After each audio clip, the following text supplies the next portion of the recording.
పంజాబ్లో గణతంత్ర దినోత్సవం ముందు ఓ ఘటన జరిగింది. గణతంత్ర దినోత్సవం జరిగే ఫరీద్ కోటాలోని నెహ్రూ స్టేడియం దగ్గర ఖలిస్తానీ నినాదాలు, ఖలిస్తాన్ జెండాలు కనిపించాయి.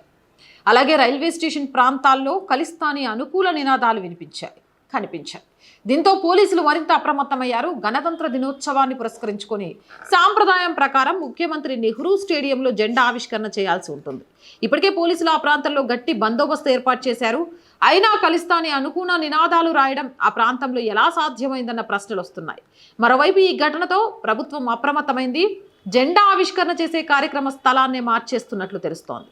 పాటియాలా లేదా మొహాలీలో ముఖ్యమంత్రి భగవత్ మాన్ జెండాను ఎగరవేయనున్నారు.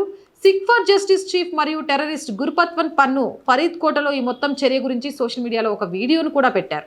ఈ వీడియోలో పన్ను సీఎం భగవత్ మాన్ను బెదిరించారు కూడా. మరేవా, స్వతంత్ర భారతంలో ఒక రాష్ట్ర ముఖ్యమంత్రి ఖలిస్తానీ నినాదాలకు, ఖలిస్తానీ జెండాకు భయపడి భారతదేశ జెండాను ఎగరవేసే త్రివర్ణ పతాకాన్ని, రాజ్యాంగాన్ని ఆవిష్కరించుకున్న రోజు ఎగరవేసే స్థలాన్ని మార్చుకున్నారు అంటే పంజాబ్లో ఖలిస్తానీ ఉగ్రవాదం ఎలా పురుడు పోసుకొని ఒక మహావృక్షంగా మారింది.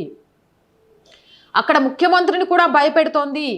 భారీ బందోబస్తు పోలీసులు చేసినా కూడా తమ ఏంటి అని నిరూపించుకునే ప్రయత్నం చేస్తుందంటే పంజాబ్ ఏ స్థితికి వెళ్ళిపోయింది, పంజాబ్లో పరిస్థితులు ఏ విధంగా ఉన్నాయి.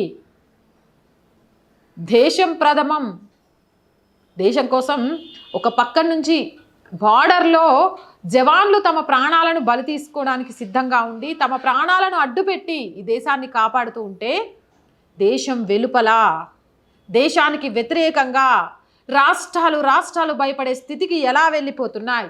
ఇప్పటికే పశ్చిమ బెంగాల్ పరిస్థితి పూర్తిగా, అక్కడ జియోగ్రఫీ పూర్తిగా మారిపోయింది.